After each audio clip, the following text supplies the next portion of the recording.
Carol Lipphardt. Would you please stand up?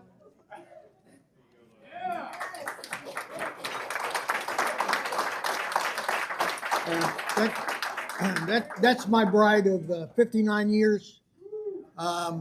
So I am the king of my castle. I can do whatever I want as long as it's okay with her. Look, I know you didn't come here to hear me tonight. I just wanted to share with you the impact that this weekend has had on me, because it has been an amazing couple of days so far. So I'm going to start off with this. By the way, if you would like to have a copy of this, you need to either start writing or record it, because I have no idea what I'm going to say. But I'm going to start off with this. Thomas Jefferson said that the tree of liberty must be refreshed from time to time with both the blood of tyrants and of patriots. You are those that have nurtured that tree with your blood. And you are to be respected and honored. You know, I'm a member of the Veterans of Foreign Wars. Immediate past commander-in-chief. Traveled all over the world, wherever VFW was.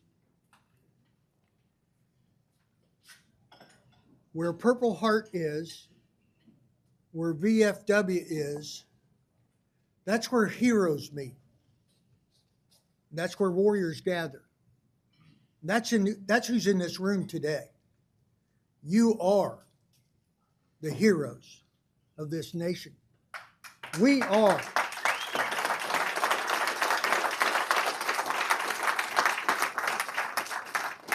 We are the warriors. Warriors are not peacekeepers. Warriors are peacemakers. We hurt people on purpose. As I like to say, as an infantry guy, you tell me who you want me to go kill, I'll go kill him. Because that's my job. That's what I was trained for. But you are the backbone of this nation. And to the spouses, to the families that are here, we couldn't do it without you. You allowed us. You allowed us to focus on the mission. You took care of the home front. But when I was interviewed the other day, I was asked, what does the Purple Heart medal mean to me? I got to tell you, there's two organizations I covet. I'm a member of many, but two that I really covet. One of them is the Veterans of Foreign Wars. Because as a member of the Veterans of Foreign Wars, and I know there's many of you in this room, when you raised your hand, it was the same way, you took the same oath that everybody else took. But when called to serve, you went. I have absolutely no doubt of your courage. I know who you are, and I know what you believe in. But when we're in the Purple Heart, to me, is the legacy of George Washington. He started it. It continues today. We continue to receive it because what happened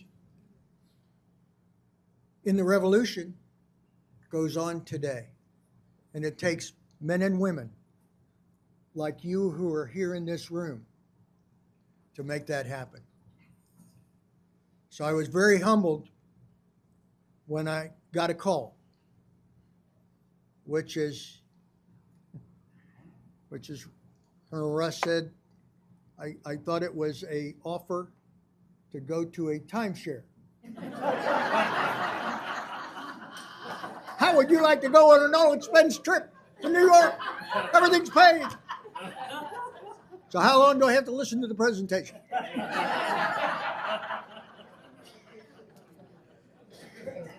Man, what a great opportunity. All of us that leave this room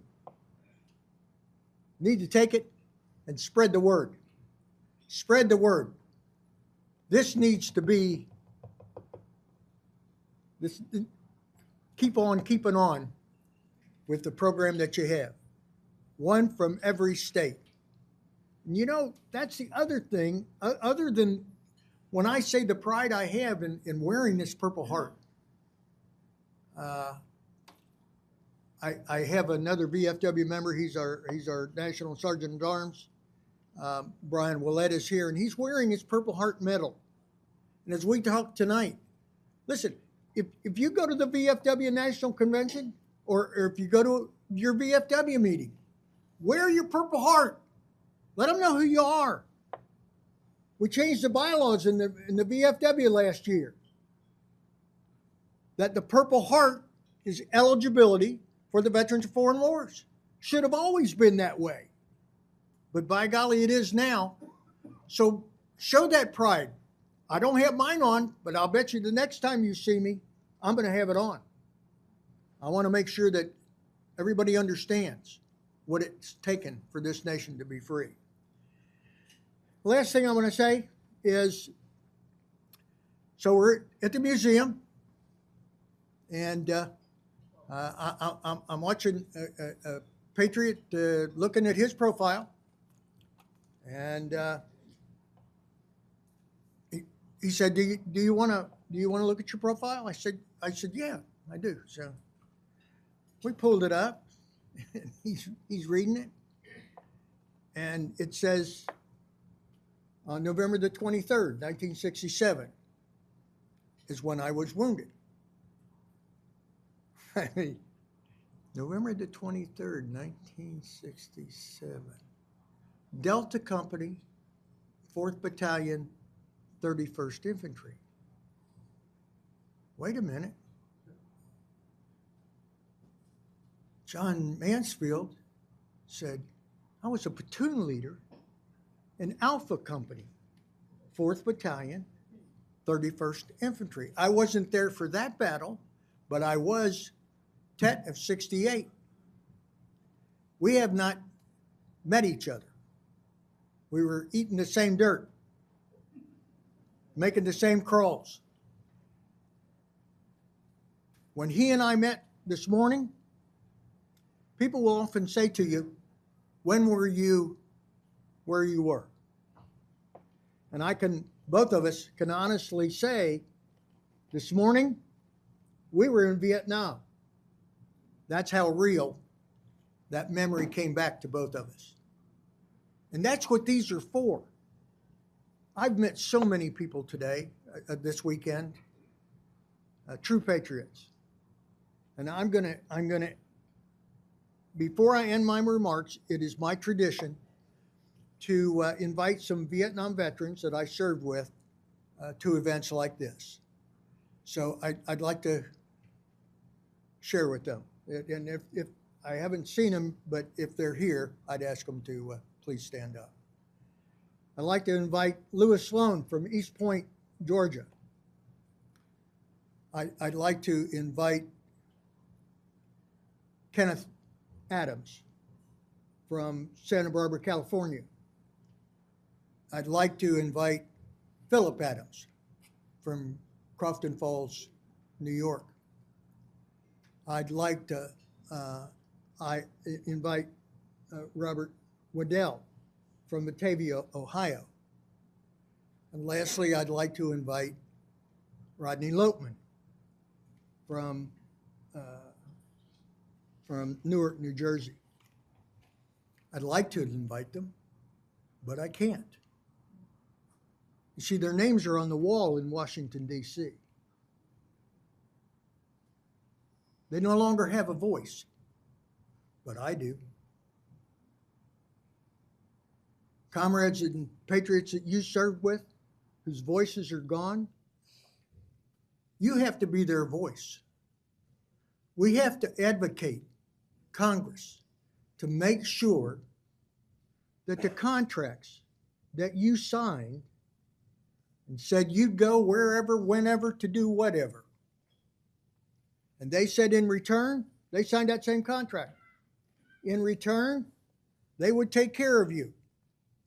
If something happened to you that was service connected, they'd cover it. Well, I wish they'd start.